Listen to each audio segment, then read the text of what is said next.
et vous accompagnez pour le moment des soignants mobilisés face au coronavirus, vous êtes au bon endroit. Sur cette chaîne, nous allons vous proposer des interviews d'experts, des conseils, des recommandations pour prendre soin des soignants. Si vous souhaitez rejoindre notre initiative bénévole sur Psy4Med, si vous voulez vous proposer d'accompagner des soignants bénévolement, vous pouvez nous rejoindre. Et puis, si vous souhaitez suivre les prochaines interviews qui seront diffusées sur cette chaîne, n'hésitez pas à vous inscrire à la chaîne. N'oubliez pas également d'activer les notifications. Et puis, ce que vous pouvez faire également, c'est vous inscrire à la newsletter en cliquant sur le lien ci-dessous. Cela vous permettra d'être informé de nos prochaines vidéos, de recevoir également des articles et des fiches outils que nous allons continuer à publier dans les prochaines semaines et les prochains mois. Bon visionnage et à bientôt!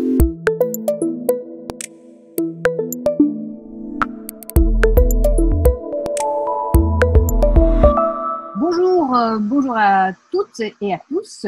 Bonjour Evelyne. Bonjour. Bonjour, enchantée. Ici c'est Fanny de Psy4Med. Alors aujourd'hui j'ai le plaisir d'accueillir Evelyne Joss.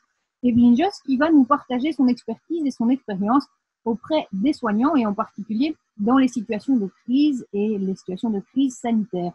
Alors, c'était vraiment important pour moi qu'on puisse faire appel dans le cadre de Psy4Med à des experts pour nous éclairer vraiment sur le vécu des soignants sur le terrain et aussi que ces experts puissent nous aiguiller sur le type de prise en charge que nous, en tant que psy, nous pouvons faire auprès des soignants.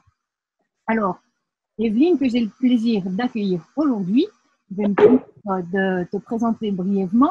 Alors, tu es psychologue clinicienne de formation, tu es formée à l'hypnothérapie ericksonienne, à l'EMDR, thérapie brève.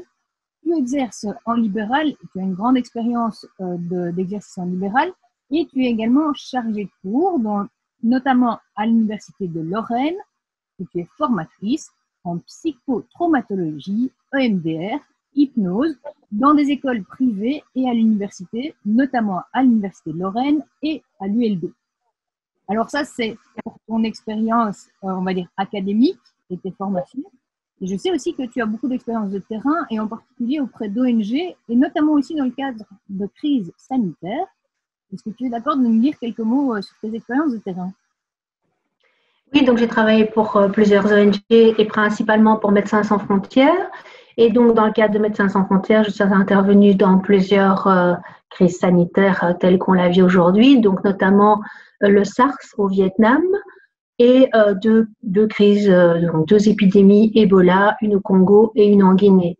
Donc, alors bien sûr, les situations sont un petit peu différentes, mais quand même, malgré tout, on retrouve beaucoup de choses dans ce que les soignants vivent aujourd'hui, dans ce que moi et mes collègues, bien sûr, ont vécu sur le terrain pendant d'autres épidémies. Et du coup, ton travail, ton métier sur le terrain, dans le cadre de ces épidémies, en tant que psychologue, c'était quoi concrètement sur le terrain? Alors, oui, ça dépendait un petit peu des épidémies, mais ça pouvait être pour le personnel de Médecins sans frontières ou pour les bénéficiaires. Donc, les personnes qu'on appelle les bénéficiaires, ce sont les malades et leurs familles.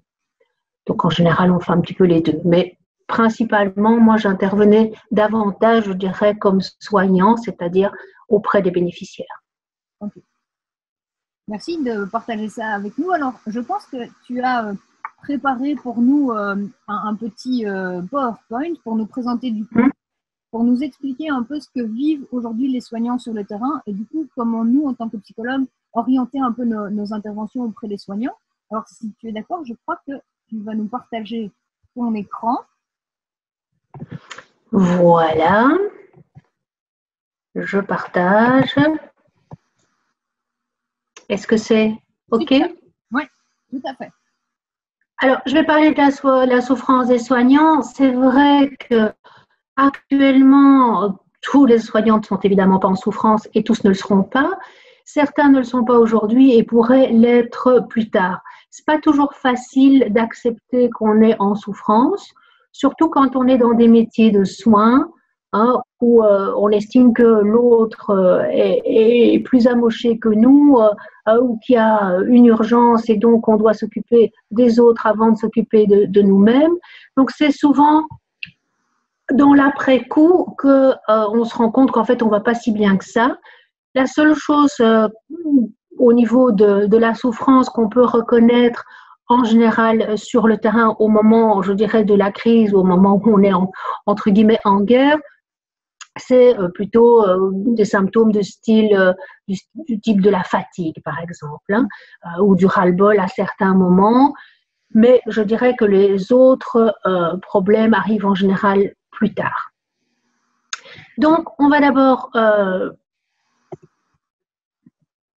je ne sais pas comment voilà. On va d'abord parler de ce qu'on appelle le stress de base. Donc, le stress de base, en fait, c'est un stress qui est tout à fait normal, c'est absolument pas pathologique. Donc, tu sais que le stress, c'est quelque chose qui nous prépare, hein, soit à un danger, à une situation, je dirais, exigeante et qui fait que nous mettons en route une série de mécanismes qui nous permettent d'être plus efficaces. Et donc, ce qu'on appelle le stress de base, c'est le prix qu'on va payer quand on doit s'adapter à une nouvelle situation. Alors, évidemment, les soignants ont des tas de situations nouvelles auxquelles ils doivent faire face. Tu as quand même beaucoup de gens qui ont été déplacés de certains services à d'autres services comme les soins intensifs et donc qui doivent faire des tâches qui ne sont pas habituelles pour eux ou pour elles. Parfois aussi, du coup, faire avec de nouveaux collègues. Alors, quand on a l'habitude de travailler, il y a une routine qui s'installe avec nos collègues, donc devoir travailler avec de nouveaux collègues, c'est aussi quelque chose qui peut être exigeant. Alors, bien sûr, par rapport au coronavirus lui-même, il y a des tas de procédures, il y a des tas de protocoles, et ce sont des choses qu'on doit apprendre et qu'on doit apprendre très rapidement. Donc, il y a énormément d'informations qu'on doit assimiler très rapidement. Alors aussi, tous ces changements ne sont pas là une fois pour toutes parce que, par exemple, les protocoles n'arrêtent pas de changer depuis le début de l'épidémie. Donc, il faut tout le temps se réadapter. Alors, c'est sûr que le stress de base, on l'a quand on commence à travailler dans une unité Covid, mais comme les procédures changent en cours de temps, je dirais que c'est quelque chose qui reste tout au long de l'activité Covid. Alors évidemment, au bout d'un certain temps, malgré tout, s'installe aussi une certaine pratique, une certaine routine qui fait qu'on commence à s'apaiser par rapport à ce stress de base. Alors au début, on peut avoir beaucoup de motivation, tu vois, une espèce de feu sacré. Ça fait partie de ces manifestations positives du stress de base, mais aussi des moments de découragement, des moments de frustration, des moments de fatigue, des moments aussi où on est une espèce de retrait. Plusieurs personnes au tout début, quand elles travaillaient, me disaient « Oh, moi, même pas peur, rien du tout, ça me fait rien ». Évidemment, ce n'est pas quelque chose qui nécessairement, comme impression, va rester sur le long terme. Alors aussi parfois de la tristesse, des inquiétudes, et on a évidemment de bonnes raisons d'être inquiet, on en reparlera. C'est aussi par exemple l'inquiétude par rapport à la contamination, de bien respecter aussi tous les protocoles pour ne pas infecter autrui, pour ne pas s'infecter soi-même par exemple. Et donc aussi, on peut avoir des contrariétés. Donc ça, c'est vraiment quelque chose qui est tout à fait normal. On s'adapte, ça demande de l'énergie. Et voilà, ça a un prix. Donc, c'est pour ça qu'on a aussi certains symptômes. Donc si je comprends bien ce que tu dis, puisque la situation est nouvelle et qu'il y a plein de nouveaux facteurs dont on doit tenir compte, notre organisme ou l'organisme des soignants doit se mobiliser, vraiment se mettre en état d'alerte pour faire face à cette situation nouvelle, qui est un mécanisme complètement adaptatif, mais qui a aussi un coût. Et donc, voilà. Ça ne pose pas de problème, j'imagine, sur du court terme. J'imagine que cette énergie qui est nécessaire pour alimenter ce mécanisme d'adaptation, sur le long terme, elle va avoir des conséquences. Elle va peut-être s'amenuiser au fil du temps. Tout à fait. Donc, effectivement, ce qu'on voit, c'est que dans une première phase, ce stress nous donne plus d'énergie. Tu parles de l'organisme, mais c'est aussi, je dirais, le psychisme, parce qu'évidemment, nous ne sommes qu'un, c'est-à-dire qu'effectivement, nous allons avoir plus de force physique et nous allons avoir une acuité comme ça, intellectuelle, beaucoup plus focalisée, beaucoup plus centrée. Donc ça va effectivement nous donner des compétences, des capacités qui sont un peu hors norme, supérieures à la normale. Et puis, on va arriver à une sorte de plateau. Et si on ne se restaure pas, si on ne récupère pas, effectivement, ça risque à un moment de s'effondrer. Donc, c'est pour ça que c'est très important d'avoir une bonne hygiène de vie L'hygiène de vie, bien sûr, c'est le repos, d'avoir suffisamment de sommeil, de pouvoir prendre des breaks. Donc, de s'accorder, même si effectivement les collègues sont surchargés, c'est de pouvoir prendre aussi de temps en temps une journée, une demi-journée pour récupérer. Et donc ça, c'est, je dirais, au niveau physique et puis aussi au niveau de la détente mentale, de pouvoir aussi voilà, s'occuper d'autres choses, d'avoir des loisirs. Alors évidemment, le problème dans le confinement, c'est que ces loisirs sont extrêmement réduits, puisque bien sûr le sport, etc., c'est beaucoup moins facile. On ne peut plus aller non plus, je dirais, se faire un massage ou aller chez l'esthéticienne ou chez le coiffeur. Et le problème aussi, c'est qu'on peut beaucoup moins avoir de contact avec ses proches. On peut bien sûr en avoir par visioconférence, mais ça ne remplace pas complètement, évidemment, le fait de pouvoir se prendre dans les bras avec des amis ou avec des membres de sa famille. Donc, de toute façon, ça je conseille quand même, c'est de garder le contact avec son entourage. Alors, c'est évidemment une recommandation qu'on peut faire à tout le monde, mais je veux dire, par rapport aux soignants, c'est aussi une façon de se restaurer, de se détendre, de pouvoir voilà, se livrer à des personnes. Donc, l'alimentation aussi, on sait bien que les infirmiers sont tout le temps en train de courir, y compris les médecins, et donc ne prennent pas toujours le temps de manger correctement. Donc, évidemment, c'est des conseils qui sont plus faciles à donner qu'à suivre, mais c'est clair que si soi-même, on ne prend pas soin de soi, je pense qu'à un moment, on ne peut plus prendre soin des autres. Tu sais, c'est un petit peu la métaphore qu'on utilise dans l'avion, quand on dit qu'on doit d'abord mettre le masque à oxygène pour soi-même, pour pouvoir aider d'autres personnes, et notamment ses propres enfants. Je dirais que c'est la même chose ici dans le coronavirus. On veut évidemment aider, on veut soigner. À un moment, on doit aussi prendre soin de soi, sinon on ne sera plus capable d'aider les autres. On doit aussi à un moment, quelque part, avoir la bouffée d'oxygène qui fait qu'on pourra continuer. Donc, on doit d'abord aussi éviter que cette courbe ne chute en prenant soin de soi. Et du coup, quand tu dis ça, je pense spontanément aussi à ces soignants qu'on entend nous dire que par mesure de précaution, ils ont fait le choix, par exemple, de ne plus habiter avec leurs conjoints ou avec leurs enfants pour se protéger. Et tu pointes ici, il me semble, l'importance du soutien social, du support social, mais aussi potentiellement, j'imagine, d'un support logistique. Par exemple, quand tu dis c'est important de bien manger, de prendre soin de soi aussi par le corps et par la nourriture.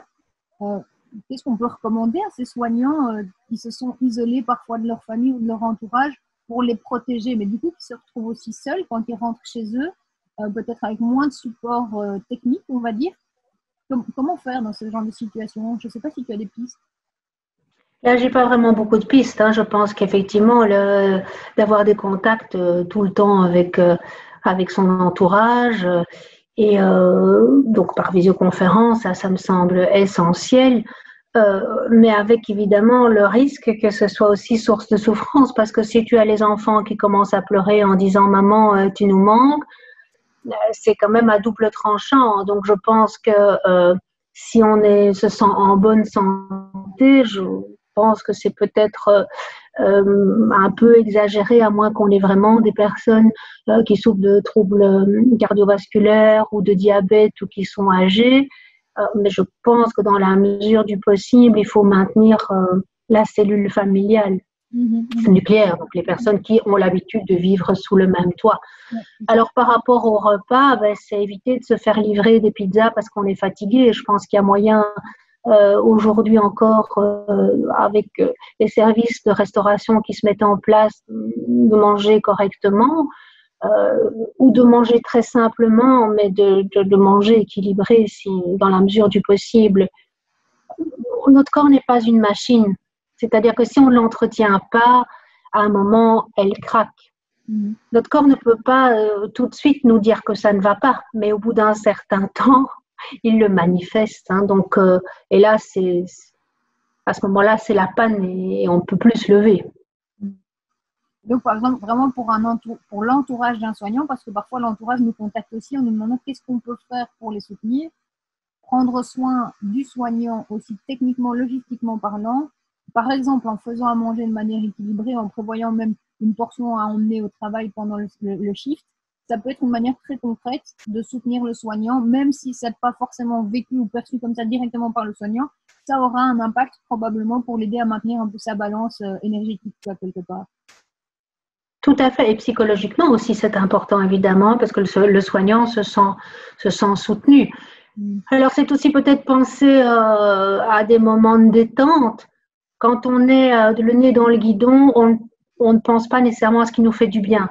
Moi, je dis toujours, quand on va mal, ou quand on est hautement stressé ou hautement focalisé sur quelque chose, et en l'occurrence ici sur le travail, en fait, on devient un peu amnésique de ce qui nous fait du bien. Je prends toujours l'exemple, on mange équilibré, on fait du sport, donc tout va bien, on fait de la méditation pleine conscience. Et puis, dès qu'on a un souci, on mange n'importe quoi, on arrête de faire du sport, on reste sous la couette. Et bien sûr, on grossit, etc. Donc, je pense que l'entourage peut être aussi celui qui va rappeler ce qui fait du bien. Ça peut être de regarder un film drôle à la télévision, ça peut être d'aller faire une balade, de motiver, parce que quand on est fatigué, on n'a pas envie d'aller faire une balade.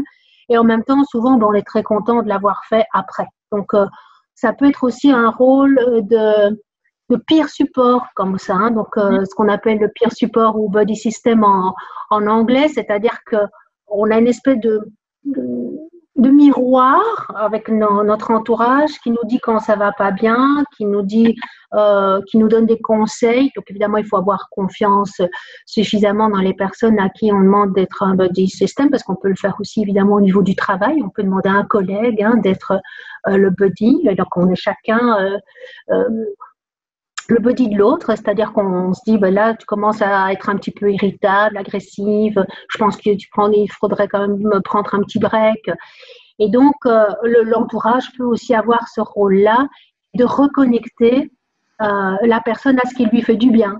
Par exemple, si la personne fait de la méditation pleine conscience ou un peu de yoga à la maison, c'est de la restimuler à faire ce genre de choses. Ça me paraît vraiment très important ce que tu soulignes ici, vraiment de souligner qu'à la fois quand on est hyper mobilisé, qu'on a le nez dans le guidon, on oublie ce qui nous fait du bien. Et du coup, pouvoir compter sur l'entourage pour nous rappeler ce qui nous fait du bien d'habitude, je trouve que c'est vraiment un conseil très concret. Et ça me paraît aussi d'autant plus important que tu soulignes ce facteur que peut-être l'entourage peut aider la personne à décrocher, à prendre des moments off. Que moi, j'ai vraiment le sentiment parfois quand j'écoute les soignants ou même les personnes qui sont très mobilisées à un moment donné dans leur vie ou dans leur carrière, que l'adrénaline, le stress adaptatif et l'adrénaline que ça engendre, parfois empêche presque les personnes de décrocher. Il y a comme une espèce de sentiment d'être collé à la situation, même physiquement et cognitivement très très mobilisé, avec une difficulté à s'arrêter et à décrocher. Et j'ai le sentiment que dans ce type de situation, qu'un tiers aide à décrocher, à faire quitter le bureau, à faire quitter la maison pour aller faire une balade si c'est possible. Ça dépend de où on se trouve. D'ailleurs, en ce moment, en Belgique, on peut encore aller se balader. En France, je pense que c'est plus compliqué. Mais d'aider à poser le cerveau, en fait, ou à poser le corps pour faire autre chose. Je ne sais pas si tu as ce sentiment-là aussi parfois. Tu as tout à fait raison. Avec l'adrénaline, c'est d'ailleurs le piège, le piège que nous connaissons en tant qu'humanitaires et le piège que les soignants risquent de rencontrer sur leur route aujourd'hui. C'est qu'effectivement, mus par cette adrénaline, on ne se rend pas non plus compte. Donc, non seulement on se déconnecte de ce qui nous fait du bien, on ne parvient plus à s'arrêter, mais en même temps, en plus, on ne se rend pas compte des signes qui ne vont pas, quoi. L'entourage aussi peut être d'une bonne aide parce qu'une des façons, quand on est stressé, de décompresser, surtout quand les possibilités de décompression sont minimes, en raison du confinement, c'est l'alcool. Donc on a souvent tendance à prendre une bière, 2 bières, un verre de vin, 2 verres de vin, 3 verres de vin, et puis après quelques semaines, c'est 4-5 verres. Et parce que c'est la seule chose facilement accessible qui nous donne le sentiment que ça nous détend.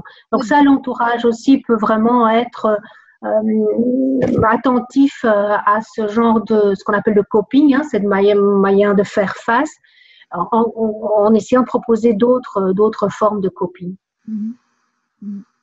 Parce que bon, on a parlé, on peut pas faire du sport, mais il y a des tas de programmes maintenant de sport sur Internet, parfois de cuisiner ensemble. Enfin, je veux dire, il y a des tas de choses. C'est-à-dire qu'il faut simplement que l'entourage se rappelle à la place de la personne de ce qui lui fait du bien en temps normal.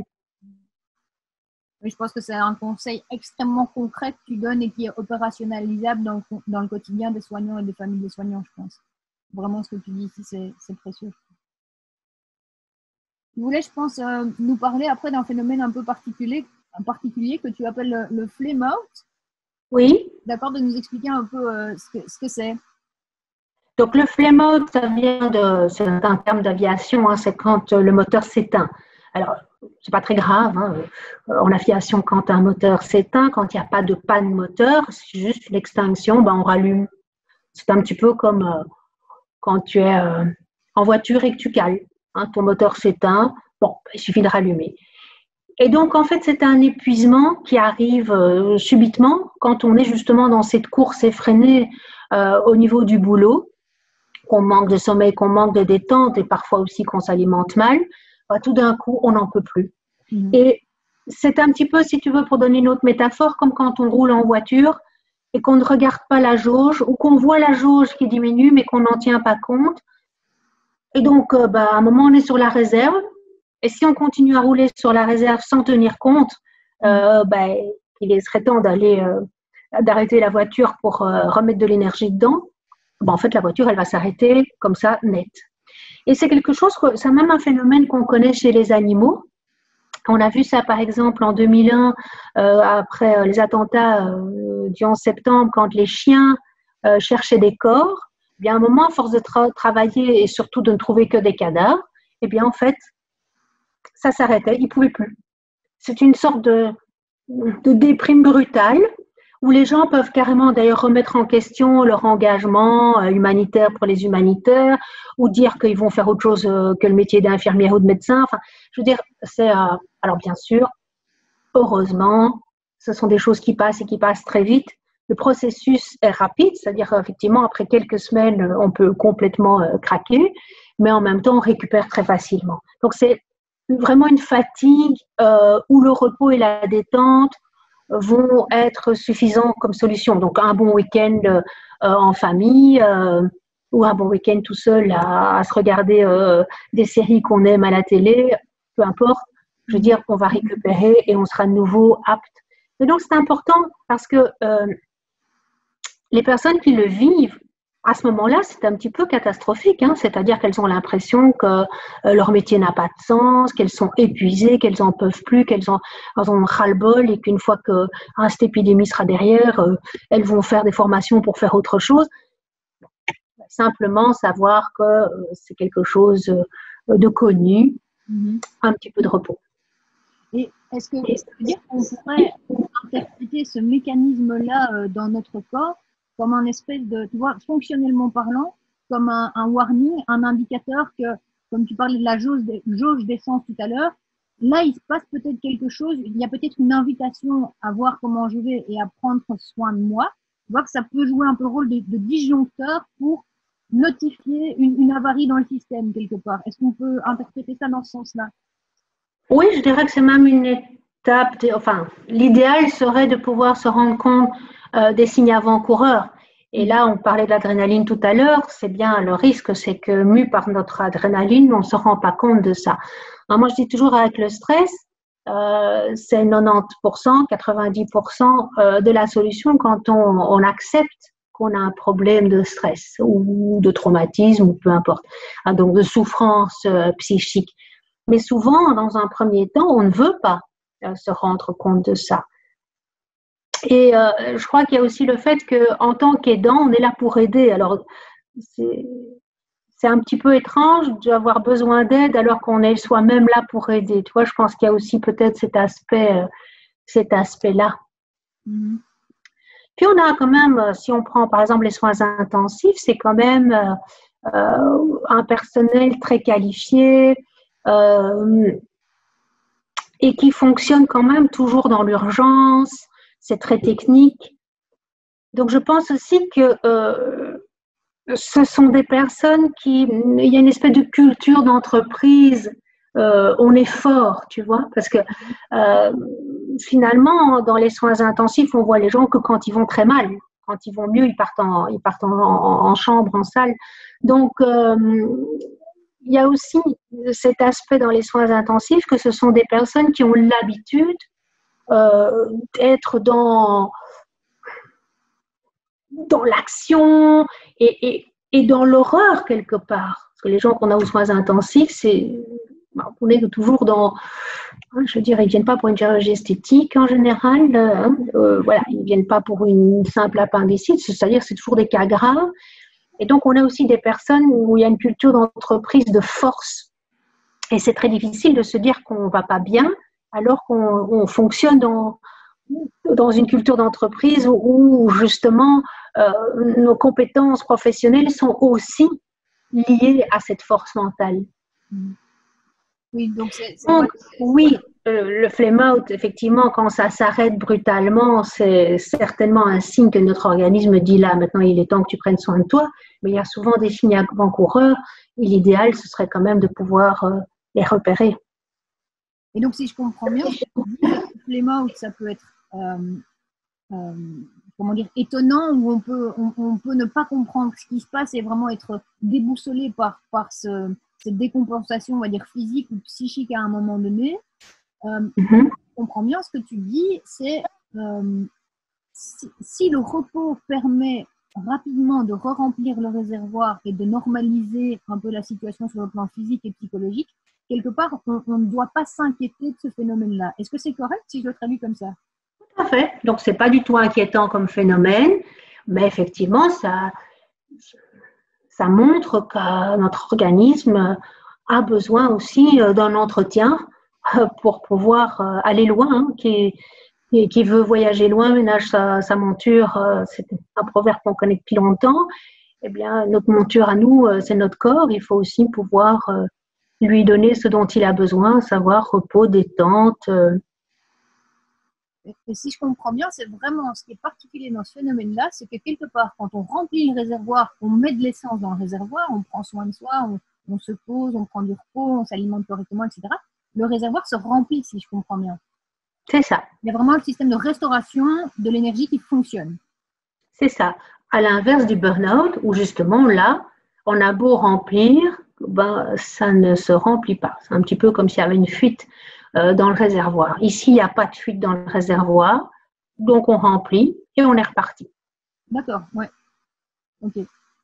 Mais effectivement, si j'en parle, c'est parce que je pense que c'est un phénomène d'abord qui peut effrayer la personne elle-même parce qu'il y a une remise complète de son engagement, par exemple au niveau professionnel. L'entourage aussi peut être mais tu adorais ton boulot, enfin comment c'est possible? Donc que l'entourage sache ça aussi, ça peut être de ne pas dramatiser, mais simplement de savoir qu'il est temps de s'arrêter, quoi. Oui, c'est ça, c'est finalement pouvoir normaliser aussi une réaction qui peut sembler anormale, vraiment sortir de l'habitude ou du ressenti, de pouvoir dire c'est inconfortable, je comprends que tu sois ébranlé par ça. Après, peut-être que c'est pas le moment maintenant pour tirer des conclusions sur ce que tu veux faire de ta vie, de ta carrière. Prends d'abord un peu de repos et du temps pour toi, recharge tes batteries, et puis tu verras ce qu'il y a lieu de faire de ça. Mais quelque part, temporairement, offre-toi ce laps de temps pour d'abord recharger tes batteries et après, tu réfléchiras à l'application. Ok. C'est intéressant ce que tu pointes. Et alors, tu parlais du coup de la différence entre le flame out et le burn out. Alors, je pense que tu voulais aussi nous parler du burn in. Oui. Alors, c'est un concept qui est relativement récent, le burn in. On parle évidemment du burn out, ça tout le monde connaît. Et le burn in, en fait, c'est une première phase. On pourrait dire que c'est la première phase du burn out. Et on parle du présentéisme au travail, c'est-à-dire on parle souvent d'absentéisme dans le burn-out. Les gens sont souvent, quand ils sont en burn-out, en arrêt maladie, donc ils sont absents du travail. Au contraire, dans cette première phase, ils sont au contraire très présents. Ils sont présents comme s'ils allaient bien, alors qu'en fait, ils devraient plutôt rester à la maison. Donc, tu as des gens qui sont par exemple malades, Donc, en temps normal, c'est des gens qui vont, je sais pas, avoir une grille de la température et qui vont quand même mettre au boulot, ou qui vont avoir de gros soucis familiaux, je ne sais pas moi, avec un parent qui est à l'agonie, ils vont quand même être au travail. Donc, c'est-à-dire, ils sont là alors que pour des raisons personnelles ou pour des raisons physiques ou pour des raisons psychologiques, ils sont en dépression, par exemple, ils devraient être à la maison.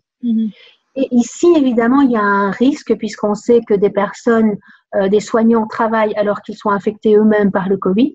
Donc, ils sont malades, ils ne sont pas en pleine forme et ils vont quand même travailler. Alors, c'est très démotivant. C'est pour ça d'ailleurs que c'est un petit peu le prélude au burn-out. C'est parce qu'on est là et en fait, on n'est pas aussi efficace qu'on l'est en temps normal. Et bien sûr, comme le burn-out aussi, ça touche principalement des personnes qui ont une grande conscience professionnelle. Eh bien, les personnes, elles se rendent compte qu'elles ne sont pas aussi efficaces qu'elles le sont habituellement. Et du coup, c'est démotivant, c'est décourageant de constater ça. Et donc, c'est aussi quelque chose qui va être la peau de banane pour le burn-out. Alors, les manifestations, c'est qu'on est démotivé, qu'on est fatigué, qu'on voit que la production au travail n'est pas aussi efficace, aussi bonne qu'elle l'est habituellement. Et alors des petites somatisations diverses, je ne sais pas les choses très importantes, mais des maux de dos, des maux de tête, tu vois, un petit peu, voilà, des petites choses sans gravité, mais qui font qu'on ne se sent pas très bien. Donc là aussi, on peut qu'inviter quand on sent qu'on est malade, même si effectivement le personnel est en sous-effectif, de savoir que si on pousse la corde trop loin, elle finit par casser et que de toute façon, à ce moment-là, l'arrêt de travail sera beaucoup plus long que si on prend juste un peu de repos un week-end ou 2 jours en semaine. Ouais. Mais du coup, là, c'est vraiment le phénomène où, quelque part, parce qu'il y a une augmentation soit de la charge, soit je commence moi-même à être malade ou ce genre de choses, vraiment, j'ai envie de dire, ça tire. Je suis stretchée, quoi. Je dois continuer à donner et je veux continuer à donner parce que ma mission reste importante pour moi, mais quelque part, je deviens de moins en moins efficace parce que je suis fatiguée, mais je continue à vouloir faire la même chose. Mais du coup, ça peut commencer à vraiment venir taper sur le sentiment de compétence parce que je me sens moins efficace qu'avant. Et du coup, tu parlais du présentéisme. J'imagine que c'est parce que aussi, puisque je me demande de faire la même chose qu'avant, mais que ça va me prendre plus de temps parce que je suis plus fatiguée, parfois j'imagine que ça pourrait aussi rallonger les horaires de travail où je pourrais me forcer moi-même à rester plus tard pour finir le job que je m'étais dit que j'allais faire aujourd'hui, quoi. Exactement. Et donc, effectivement, on est dans une espèce de cercle vicieux qui fait que on est moins efficace, donc effectivement, on reste plus longtemps au travail, et donc on se fatigue davantage, et donc on finit par arriver au burn-out. Justement, le burn-out, est-ce que tu es d'accord de nous décrire un peu quelles sont ses caractéristiques? Alors, d'abord une petite définition, c'est un état d'épuisement. Alors, quand on parle d'épuisement, c'est pas seulement physique, c'est aussi mental et émotionnel. On n'en peut plus, mais à tous les niveaux. Et donc, on peut dire que les mécanismes d'adaptation qui nous permettent de faire face aux situations professionnelles, eh bien, vont se consumer, to burn, ça veut dire se consumer, sous l'effet de tensions, donc de difficultés, de facteurs qui sont dus au travail lui-même. Alors, bien sûr, on va le voir plus tard, le stress, c'est quelque chose qui accumule tout. Je dis toujours, c'est comme une calculatrice. Donc, c'est sûr que si on vit en dehors du travail des situations compliquées au niveau personnel, par exemple, ça va évidemment précipiter le burn-out.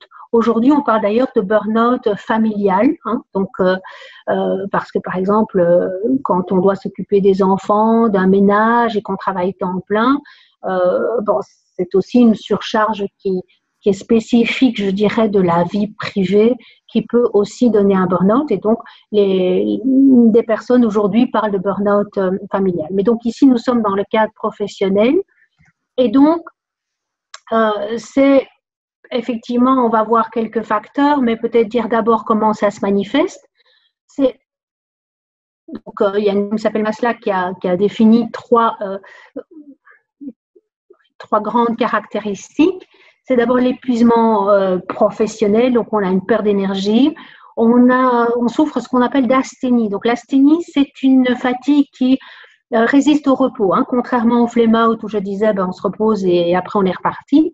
Ici, on a beau se reposer, les gens te disent là j'étais en repos, j'ai fait une nuit de 10 heures, je me suis levée, j'ai traîné, j'ai fait des longueurs de canapé toute la journée, j'ai rien fait et je reste aussi fatiguée. Ça peut même être le cas après 15 jours ou 3 semaines de vacances, hein, où les gens reviennent au boulot 2 jours après, ils sont aussi épuisés, ils te disent c'est comme si je n'étais pas partie en vacances. Donc l'asthénie, c'est vraiment quelque chose qui résiste au repos.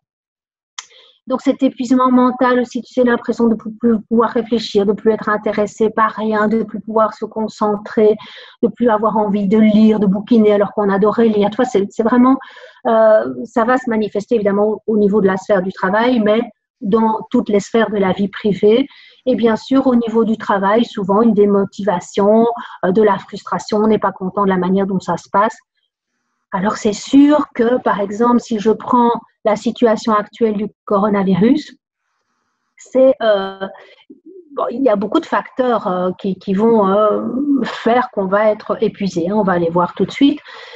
On va aussi avoir une dégradation de la relation au patient. Donc, c'est vraiment la dimension relationnelle du burn-out.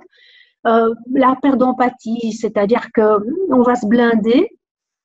C'est une façon de prendre de la distance par rapport aux patients parce que, comme je le disais tout à l'heure, le burn-out, ça touche principalement les personnes qui ont une grande conscience professionnelle, donc qui sont investies dans la relation. On ne choisit pas d'être médecin ou d'être infirmier par hasard. Hein. Donc, effectivement, on est dans des métiers d'aide. Donc, effectivement, les gens, ils ont envie d'aider. Et donc, cette perte d'empathie, c'est vraiment un moyen de se protéger des émotions qu'on subit dans le travail. Et donc, on peut avoir une espèce de détachement par rapport aux patients, un peu comme si on s'en foutait un peu, une sorte de froideur dans les relations quand on parle des patients. Aussi, ce qu'on appelle la réification ou la chosification, c'est-à-dire que les patients, au lieu de dire monsieur machin, on va dire la chambre 3 peut descendre pour tel examen, hein, on peut aller au scanner. De l'impatience, de l'irritabilité qu'est les patients.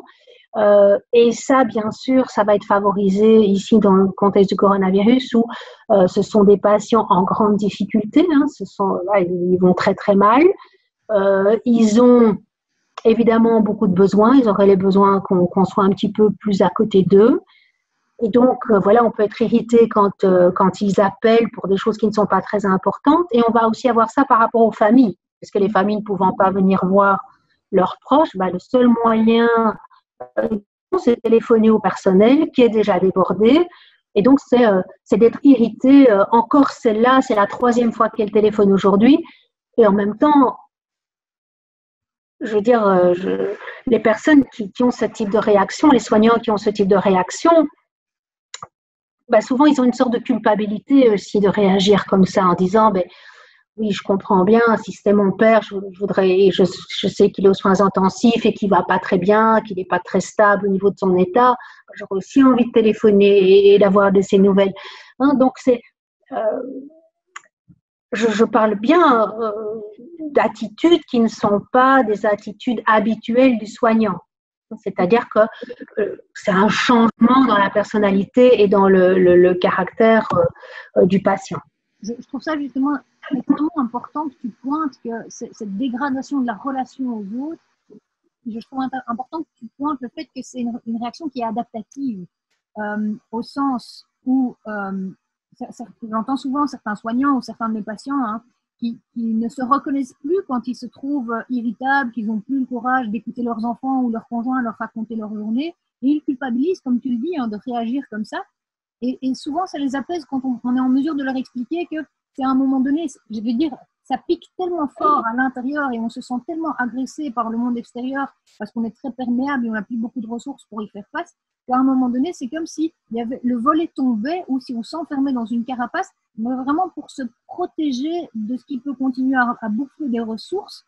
Et du coup, de pouvoir leur dire, c'est temporairement, c'est le temps de l'épuisement aussi que cette carapace, elle se met en place, mais que cette carapace, au fur et à mesure que les ressources vont pouvoir se reconstituer, ben, cette carapace, elle va pouvoir progressivement disparaître, mais c'est un symptôme pour l'instant qui peut être indicateur d'une forme de fatigue ou d'épuisement. Et je trouve ça intéressant aussi que tu le pointes parce que dans les équipes, dans les réunions d'équipe à l'hôpital, je pense qu'on peut aussi éventuellement rester attentif à certaines réactions des collègues qui pourraient tendre vers une forme d'irritabilité extrême ou de diminution de l'empathie chez un collègue et effectivement quelqu'un qui avait très à cœur de prendre soin des familles, de parler avec les familles, etc., qui à un moment donné devient extrêmement rigide, ça peut être, je pense, un signe, un warning quelque part pour pouvoir garder les yeux sur ses collègues aussi autour de soi. Je prends une autre métaphore qui peut peut-être utile pour les patients, parce que comme je te dis, ils se culpabilisent. Donc, quand on leur explique avec des métaphores, les gens peuvent mieux comprendre et donc ne pas s'autoflageller en plus. Franchement, quand tu as été blessé, bien, tu vas former une croûte sur la blessure. Et en fait, cette croûte, c'est une partie très dure de toi-même. Une croûte, c'est quelque chose de dur par rapport à la peau. Et en fait, cette croûte, elle est là pour te protéger le temps dont tu en as besoin. C'est-à-dire que ce n'est pas permanent comme état. Une croûte, c'est quelque chose qui est destiné à partir, mais elle ne part que quand tu n'en as plus besoin. Et donc ça, moi, c'est une métaphore que je donne souvent aux patients et qui, effectivement, déculpabilise et donne du sens, en fait, à ce qu'ils sont en train de vivre. Oui. C'est intéressant que tu prennes encore cette image parce que je pense que ça peut parler à beaucoup de personnes qui nous écouteraient là maintenant ou bien qu'on pourrait rencontrer dans nos cabinets ou dans nos consultations et qui pourraient baisser un tout petit peu le sentiment de culpabilité par rapport à cette réactivité extrême aux autres et à cette imperméabilité temporaire qu'on peut ressentir, quoi. Et alors, tu pointes du coup que ça peut engendrer une diminution de l'accomplissement personnel. Qu'est-ce que tu veux dire par là? Oui. Eh bien, c'est-à-dire qu'on va dévaloriser son travail, que ça ne sert à rien, que, par exemple, si je prends le contexte actuel, que de toute façon, il est vieux, on ne va pas le sauver, ou de toute façon, dans l'état dans lequel il est, qu'est-ce qu'on peut encore faire? C'est aussi le doute de sa valeur professionnelle. Ben, les autres, ils tiennent le coup, moi pas, je suis en train de craquer, donc je suis nulle. Ou alors c'est l'inverse, c'est les autres qui sont incompétents. Oui, celle-là, elle n'a pas rangé les choses comme il fallait, elle a oublié de remettre tel et tel matériel dans la salle, on ne peut pas compter sur elle. Autrement dit, il n'y a que moi qui suis bonne. Donc ça peut être aussi la remise en question de la valeur des autres. Et donc, mais souvent, c'est évidemment une baisse de l'estime de soi, de ne pas être capable, de ne pas être suffisamment bon. Aussi, évidemment, c'est un contexte particulier où les gens ont peu de temps de passer dans les chambres. Puis comme on est en habit, souvent, ben, on fait le maximum qu'on a à faire dans la chambre à ce moment-là pour ne pas devoir y retourner, se déshabiller, se réhabiller. Et donc, on passe relativement peu de temps avec les patients, sauf uniquement pour les soins, alors que ce sont des patients qui sont en grande souffrance et en grande demande, et d'autant plus en demande que, évidemment, ils ne sont pas avec leurs proches. Et donc, on peut aussi avoir le sentiment de ne pas faire son job convenablement au niveau humain. Et donc, ça, ce sont des choses que des infirmiers m'ont dit. C'est-à-dire, oui, j'ai été efficace au niveau professionnel, purement technique, mais je repars avec un sentiment de ne pas être à la hauteur au niveau humain. Oui, et du coup, de ne pas avoir pris le temps de parler, de prendre la main, voilà.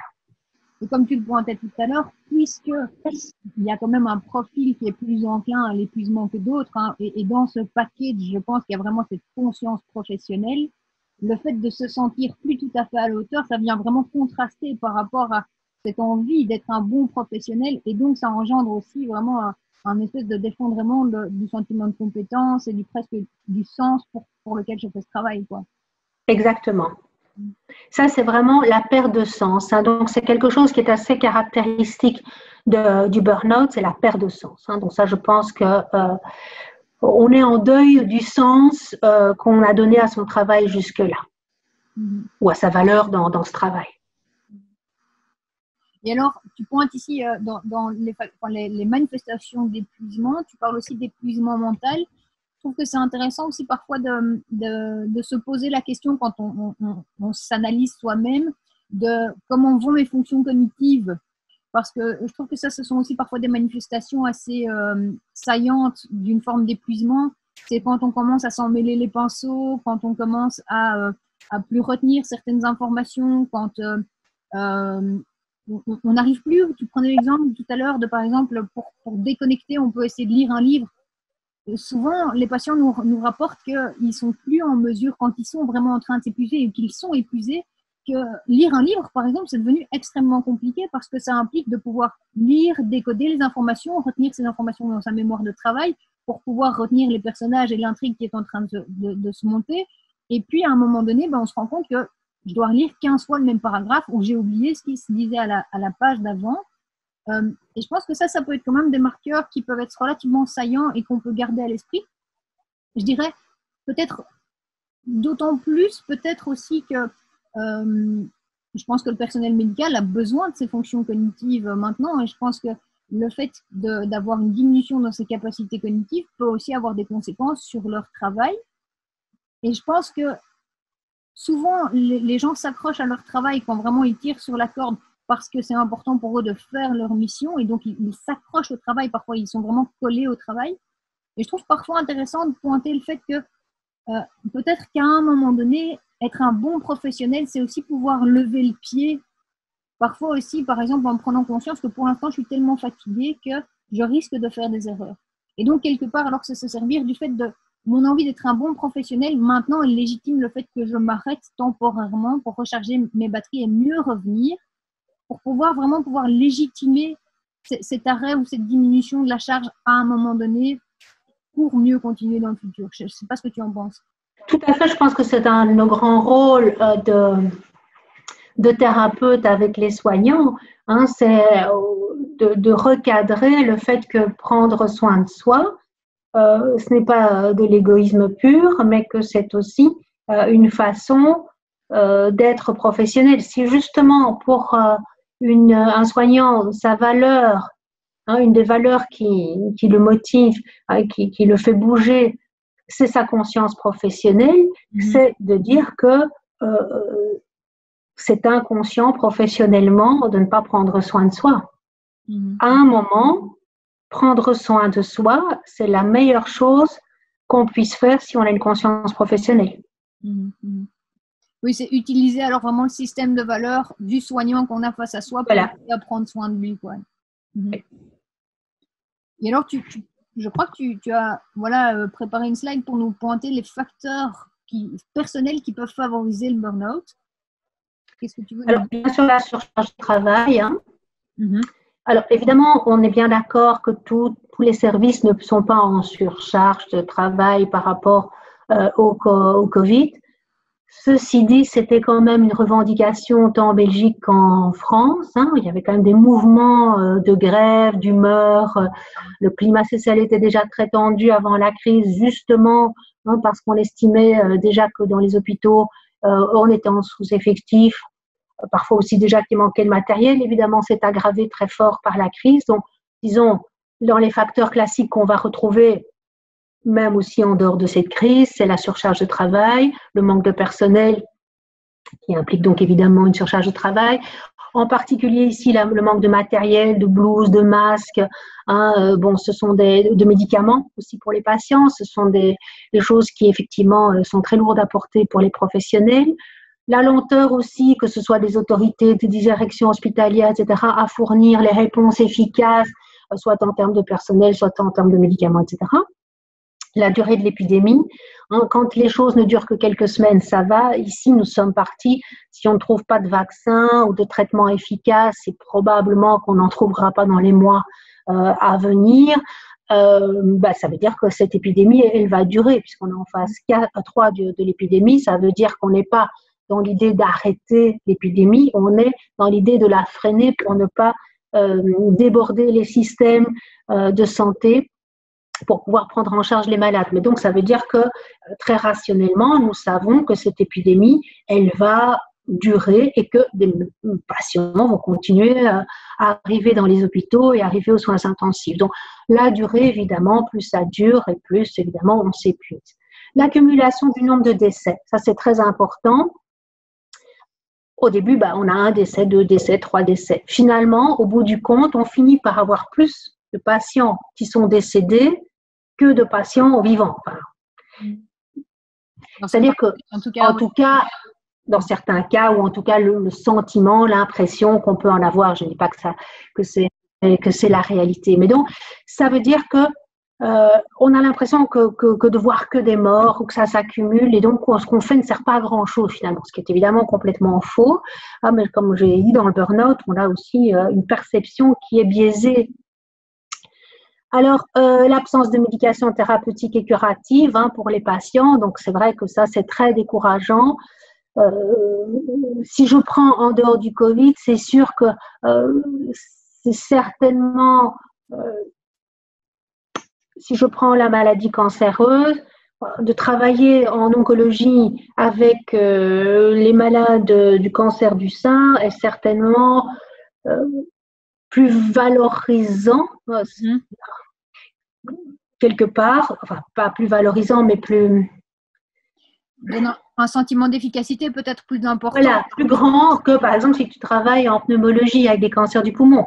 C'est d'ailleurs un médecin, un oncologue, le chef de service qui m'avait dit ça, qui travaillait lui pour le cancer du sein, en me disant mais moi au moins j'ai beaucoup de patients qui guérissent.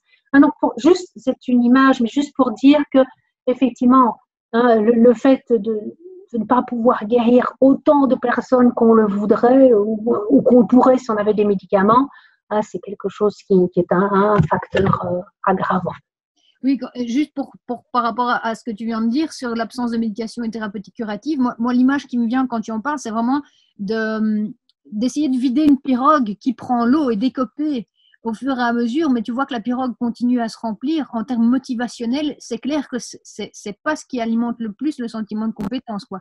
Vraiment, ça peut engendrer et presque une rupture de sens, je pense, pour les personnes qui ont besoin de se sentir utiles, je pense ce dont on a tous besoin, mais ça me semble particulièrement important. Et alors, pour moi, ce que tu pointes aussi, c'est vraiment cette notion de la durée de l'épidémie. C'est vrai que ce qui est très caractéristique d'une crise épidémique, comme c'est le cas maintenant, c'est que ça va s'étendre sur la durée, et c'est pour ça, du coup, je pense que tu insistes aussi sur cette notion d'épuisement qui peut arriver à nos soignants, aux soignants, puisque là, on va vraiment être sur quelque chose de la durée. Donc, c'est le stress qui devient chronique, quelque part, à un moment donné, avec la possibilité de recharger les batteries qui peut engendrer ce mécanisme d'épuisement. Et puis, je pense que tu veux aussi peut-être nous parler de ce qui peut se passer vraiment quand il y a un stress qui intervient de manière très ponctuelle ou de manière très intense. Et tu vas peut-être nous parler aussi du stress quand il peut devenir traumatique. Et je te propose peut-être qu'on aborde ça dans une deuxième vidéo, qu'on prenne le temps de tous bien décanter ce qu'on s'est dit aujourd'hui et que ça puisse nourrir nos interventions auprès des soignants, et qu'on fasse une deuxième vidéo pour cette question du stress traumatique qui va impliquer aussi un type d'accompagnement, je pense, bien spécifique que tu vas pouvoir nous exposer. Voilà. En tout cas, merci à toi. Merci pour cette interview déjà très riche. Je suis personnellement enthousiaste et impatiente de faire les autres vidéos parce que ça me nourrit beaucoup d'en discuter avec toi. Et j'espère que les personnes qui nous auront écoutés auront elles aussi trouvé de la nourriture intéressante, ce dont je ne doute pas. Et je te propose qu'on se retrouve tout bientôt pour la suite. À bientôt. À bientôt. Vous avez apprécié l'interview que vous venez d'écouter, n'hésitez pas à vous abonner à cette chaîne pour recevoir des notifications lorsque les prochaines vidéos seront disponibles. Vous pouvez également vous inscrire à la newsletter en cliquant sur le lien ci-dessous pour recevoir nos prochains articles, nos prochaines fiches outils que nous continuerons à publier dans les prochaines semaines. Et puis si vous êtes psy et que vous acceptez d'accorder quelques heures de votre temps pour soutenir bénévolement des soignants qui sont mobilisés actuellement face au coronavirus, n'hésitez pas à nous rejoindre sur www.psyformed.com. Merci beaucoup, prenez soin de vous et à bientôt.